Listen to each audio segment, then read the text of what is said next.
Hello students, welcome back to SapphireBlueChemspark. Let us start our today's session, the D and F block elements from inorganic chemistry. The last session and the previous sessions and all, we have completed most of their general characteristics like metallic properties, atomization enthalpy, ionization enthalpy, oxidation, electrode potential, etc. Today we are going to discuss about the magnetic properties of transition element. The magnetic property of transition elements that arises due to the electronic configuration of an atom or an ion or its molecular form.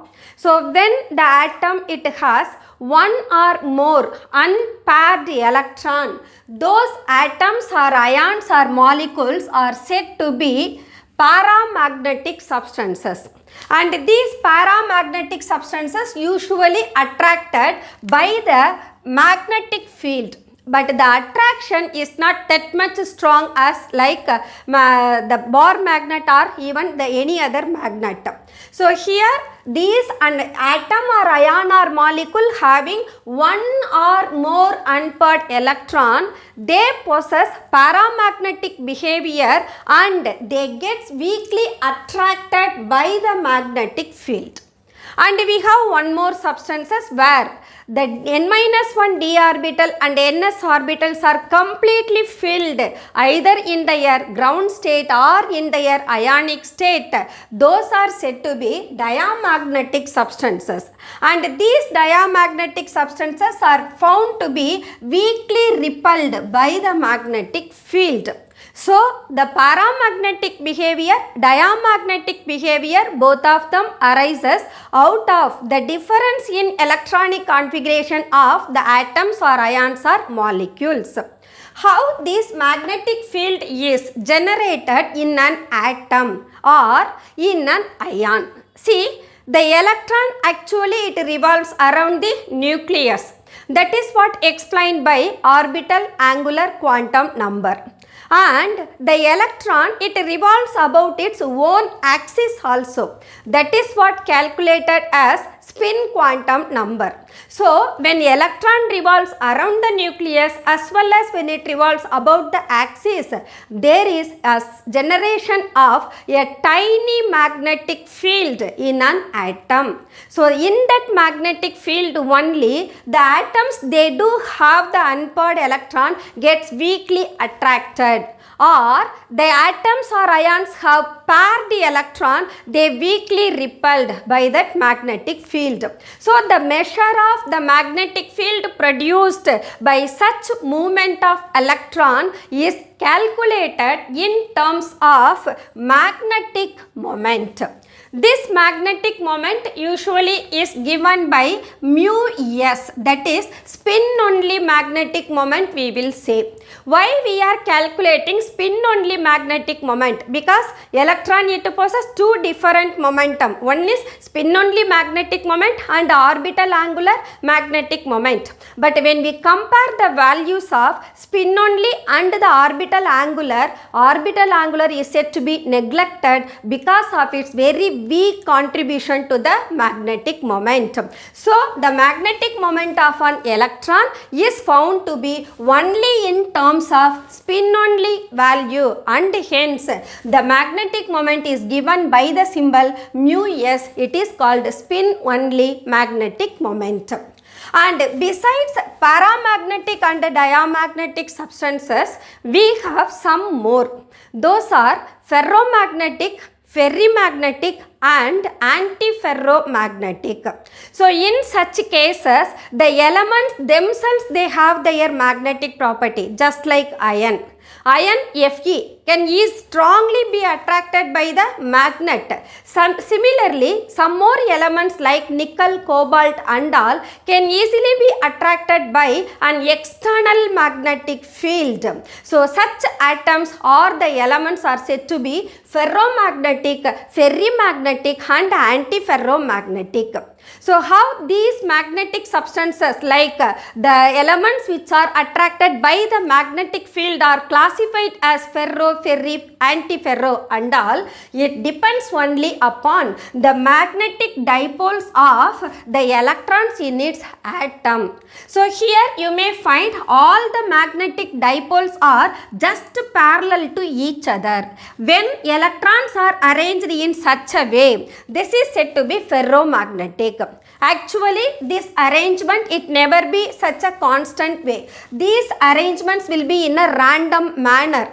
But in the presence of an external magnetic field, the alignment of electron gets in a proper orientation. After the presence of external magnetic field only, such alignment of electron gets formed. This is said to be the domain. So in the domain, when all the electrons are parallel to each other, those are said to be ferromagnetic substances. Then in antiferro, where we may find one electron is in parallel, the other electron is in its anti-parallel. Such a way we will find in alternate position. So such substances, if they have like anti-parallel position of electrons or the magnetic dipoles or the domains, such species are said to be antiferromagnetic substances. Besides these two, we have ferrimagnetic substances. In these ferrimagnetic substances, the domains are exactly in just a different manner of ferro and antiferro. How? In ferro, all of them are parallel. In antiferro, they are one parallel, the other one is anti-parallel. But in ferri, two of them are parallel to each other and the third one becomes anti-parallel to these two. And other two of them are parallel to each other, the next one becomes anti-parallel to the previous one. Such a way the domains are getting arranged. Such domains, if at all found, then those substances are said to be ferrimagnetic substances. How to calculate magnetic moment of an atom or ion? So mu is given. I said mu s is the spin only magnetic moment. So we can have the mu s is equal to g into square root of s into s plus 1, where s is said to be n by 2. What do you mean by n by 2? Because we have the spin quantum number plus half and minus half. So for given orientation, if I have two electrons in the given orientation, one of them in clockwise rotation, the other one in anti-clockwise direction. So the S value for this orientation is plus half and minus half. So where N is said to be the number of unpaired electron, where out of two electrons they have one only. So instead of S, we can write N by 2. And for an electron, the G value is given as 2. So substituting the values of G and S in this formula, we can have 2 into N by 2 plus N by 2 plus 1. Taking LCM of this n plus 2 by 2 or multiplying, we get n into n plus 2 divided by 4. By taking out of the square, we will get 2. 2 gets cancelled. Therefore, the Bohr magneton, that is the spin only magnetic moment, is given by the formula n into n plus 2 square root of n into n plus 2 Bohr magneton. This Bohr magneton that can also be denoted by the symbol mu B. Suppose for example, manganese 2 plus if at all taken. Manganese in its ground state as well as in its 2 plus state, they possess D5 configuration. So in this case, the number of unpaired electron equal to 5. So here where n is said to be number of unpaired electron. So by finding out how many electrons are in unpaired condition, those will be taken for solving the formula. So here n equal to 5. So mu s equal to square root of 5 into 5 plus 2. Therefore, 7 5s are 35. Taking square root of 35, that is equal to 5.9 Bohr magneton. So this is giving what is D value. By giving the D system, that is D5 or D3 or D4 or D1, that means the number of unpaired electron is either 1, 2, 3, 4 or 5. So such a way, if at all we know the number of unpaired electron, we can able to calculate what is the magnetic moment of an ion. Unless if we have the magnetic moment value, we can able to find out the number of unpaired electron. How? Nothing but taking that 4.89, for example, if mu s is equal to 4.9, for the atom I can say Fe2 plus I can give. So in this Fe2 plus I have n equal to 4 because Fe2 plus it has D6 system. So D6 means one of the electron is paired and I will get 4 unpaired electron in its system. So by knowing their electronic configuration, we can say that it has 4 unpaired electron. But by doing so the calculation, we should identify what is the value of n. So 4.89 equal to square root of n into n plus 2, in which we are going to find out n only. So we should take the square of both the sides. So 4.89 square equal to the square of n root of n into n plus 2, that becomes equal to 4.89 square equal to n into n plus 2. Multiplying and rearranging, we will get the quadratic equation n square plus 2n minus 4.89 the whole square. By solving this quadratic equation, n will get plus or minus value, but actually electrons we have to take only the positive value. We are not supposed to consider the negative value. So if that by solving this, we may have around 4, not exactly 4 we won't get, around nearest to 4 we will get. So because of that, we can find out n equal to this much, that is 4 we can identify. So based on this magnetic moment, we can be expected for the numericals. So either by giving the unpaired electron system for which magnetic moment can be calculated, or by knowing the values of magnetic moment, we can determine the number of unpaired electron present in it. The next important property of transition elements is formation of complex compounds. Unlike representative elements, that is called S block and P block elements, the transition elements D block, they have a special tendency to form too many number of complex compounds. Now let us find why these transition elements have a tendency to form too many number of coordination compounds or the complex compounds. This is because they have very small size. Small size is because of the elements able to lose their electron. When there is loss of electron, size of element will be reduced. So because of the loss of electron and formation of the cation, they possess a small size. And moreover, across the period, the D block element size is smaller than S block element because of the greater nuclear charge. The effective nuclear charge increases, and hence also these elements, they possess themselves the small size. After the formation of ions, the size still reduced, and hence they have a small size. As well as they have high charge density of the ions. The charge density, that positive charge and number of nucleons will be more than the electron after the formation of small size. So because of the small size and high charge density of the ions, besides that, these ions, they have too many number of vacant n-1d and ns orbitals in their oxidized state, and those vacant orbital can have a pair of electron donated by the donor group. Such donor groups are said to be ligands. For example, I can have copper NH3 4 times with the charge of 2 plus. Actually, the name of the complex is tetraamine copper 2 ion. In this case, copper has received 4 ammonia molecule. That means the ammonia has given 4 pairs of electron to the copper to which the oxidation state is +2. So the number, how many groups are attached with the metal, it is said to be coordination number of the given metal ion. Complex salts are of different types of salts which have a different characteristic properties also, and we have a separate chapter to study about the complex compounds. In that chapter, let us discuss in detail. The next property of transition elements is catalytic property. Most of the chemical reactions are actually taken place at their slow rate.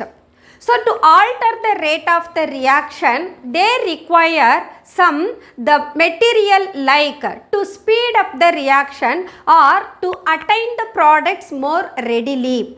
So such substances which are using to increase or decrease the rate of reaction, those are said to be catalysts. So the reason for the catalytic behavior of transition elements or their compound is only because of their variable oxidation state. So every atom, they have one or more number of oxidation state. So when they behave like a catalyst, they change their oxidation state from one to another. And in such a cases, they do form some complexes or the intermediates which are highly unstable. Once the intermediates are formed, from this the products are recovered and leaving behind the catalyst. Let us find some of the examples to explain about the catalytic behavior of transition element. The first one, we can say the contact process by which sulfuric acid can be manufactured. To manufacture sulfuric acid, we need sulfur trioxide. This sulfur trioxide is actually formed by oxidation of sulfur dioxide in presence of vanadium pentoxide. So sulfur dioxide oxidized by oxygen to form sulfur trioxide. We have to balance the reaction. So we can take, this is 2SO2, this will be 2SO3. And upon this reaction, what is the role of vanadium pentoxide? Actually, this vanadium pentoxide, it may react either of the reactant. Here it prefers to react with the sulfur dioxide. After reacting with the sulfur dioxide, it forms SO3 and highly unstable vanadium tetraoxide. This vanadium tetraoxide is unstable and hence immediately it reacts with the oxygen to form vanadium pentoxide. So vanadium pentoxide, it is taken as the catalyst in the manufacture of sulfur trioxide. Once again it is regenerated. And one more reaction we can say, the very famous reaction, hydrogenation of unsaturated compounds. This is one of the industrial processes to manufacture the artificial ghee or the vanaspati. Here the unsaturated alkenes are converted into saturated alkanes. So in this hydrogenation process, the catalyst nickel is used. It is said to be a Rane nickel. So the nickel that can provide the surface to hold the hydrogen gases, because hydrogen is a gas, it needs surface to held upon it. That's why the nickel, it provides a large surface area in which the large volume of hydrogen can be held, and from which the hydrogen that could react with the alkene. And the mechanism of these reactions we will discuss in our surface chemistry chapter also. So in that chapter that deals about the catalyst, types of catalyst and the mechanism of the catalytic reactions also. And one more thing we can find, the propene that is converted into butanol or isobutyraldehyde. This is what, by treating with water gas, the carbon monoxide and hydrogen is said to be water gas. So when propene reacts with the water gas in presence of cobalt octacarbonyl, a complex compound, it forms the isomers of butyraldehyde and isobutyraldehyde. Similarly, propene, when it is treated with Ziegler-Natta catalyst, this catalyst is said to be Ziegler-Natta catalyst. In this, the propylene is converted into polypropylene, a polymer of the compound. So, this is what polypropylene. So, these are some examples of the catalytic behavior of transition elements.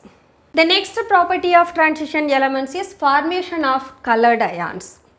The transition elements, they do form their compounds. Most of them are colored in their solid state as well as in their aqueous solution.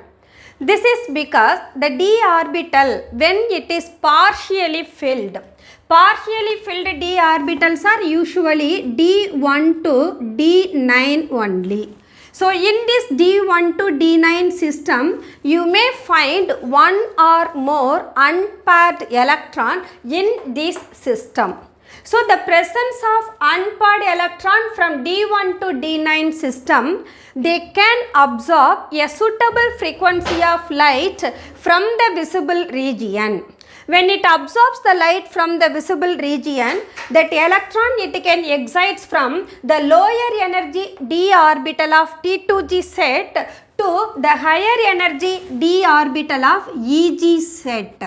But the electron it never be staying in their higher energy state. So, when it returns back to its original energy state, the absorbed frequency of light is emitted and it takes its complementary color of the visible region. Suppose when a white light falls on the substance that can absorb a suitable frequency of light, either it could be a red color or orange color or even a green color. But when the excited electron emits its energy, the energy which falls on the visible region will be the complementary color of the absorbed energy. And hence we are saying the substances, they do have their complementary color only. They do not have the color of absorbed energy. So we can say that this is because of the DD transition of the electrons. So the transition takes place within the d orbital only. So we said already, we discussed d orbital can have T2g set and EG set based on their orientation of the lobe in their axis. So if we have the D3 system, I have taken only 3 electrons in its d orbital. So all these 3 electrons are present in the lower energy state of T2g orbital. When it absorbs energy, I have given H nu absorbed, that is the light energy is absorbed. One of the electron excites from T2g to EG state, but this electron would not be stable in their higher energy state and it returns back to its original energy state of T2g orbital. By this, it emits the absorbed energy, so we have given the H nu emitted. This emitted energy that finds its complementary color from the visible region. Okay, the compounds, they have the empty d orbital or with the fully filled d orbital never show colored ions. Those substances are always colorless. For example, we can have Se3 plus ion and Zn2 plus ion. Se3 plus ion, actually it has D1 and 4 S2 system. After the loss of 3 electron, it becomes D0. And zinc, actually it has D10 S2 system. Once it forms 2 plus ion, the 2 electron of s orbital being lost, so that makes D10 configuration. So when d orbital is empty or the d orbital is fully filled, they do not show colored ions. They are always colorless substances. So that's all the properties, the formation of colored ions of transition elements. The next characteristic properties of transition elements is the formation of interstitial compounds. What do you mean by interstitial? For example, I can write this is one atom, this is one atom, this is one atom, these are arranged like this. We may find the space between these atoms, well packed atoms, there would be a little space available. Such spaces are said to be interstitial space. So in this interstitial space, the smallest atoms like carbon, nitrogen, oxygen, hydrogen can be trapped. So because of the trapping of such atoms within the crystal lattice of particular metal, they change their physical and chemical properties of the element. And such compounds are almost in non-stoichiometric condition. What do you mean by stoichiometric? Non-stoichiometric. For example, we can have zirconium hydride. Zirconium hydride, the actual formula is ZrH2. But instead of 2, the hydrogen is present 1.92. So such a way, the proportion of the combining element would not satisfy their stoichiometry. They will always be whether less than their stoichiometric number or more than their stoichiometric number. Actual stoichiometric number of hydrogen is 2. But here the hydrogen is present less than their stoichiometric value. So such type of formation of compounds are usually said to be non-stoichiometric in nature. And these compounds that cannot be classified as neither ionic nor covalent. And what are their physical and chemical characteristics of these interstitial compounds? Chemical property, when you consider, they are almost inert, they do not chemically reactive. But their melting point is very high compared to their pure metal due to the presence of such atoms that increases their mass, and hence the forces of attraction, everything will be altered. That's why the melting point is higher than its pure metal. Then they become very hard. Some borides, they approaches the hardness of even the diamond, and they are retaining their metallic conductivity. So though they are interstitial compounds, they do conduct heat and electricity, but they are chemically inert. That's all. The formation of interstitial compounds by transition elements and their properties. The last property of transition elements is formation of alloys. What are alloys? Alloys are the solid solution of metal in metal. So both here metals are behaving as solute and the solvent. Usually a solution should have two components. One is the solvent, the other one is the solute. The solvent would always be in larger quantity and the solute will be in minor quantity. So in this case, both of them are being metals. They do form homogeneous mixture. Homogeneous, both of them, they have their same physical state. When physical states are same, then those are said to be homogeneous mixture only. So they do not form compound, they are simply mixture. Okay. Why do these alloys form? This is because the formation of alloy that enhance the properties of the elements present in it. So in this case, as the size of these elements are very close, because the atomic radii of these elements already we discussed, where we may find the sizes are very close to each other. Because of the almost similar sizes of these atoms, they can able to mutually occupy their position.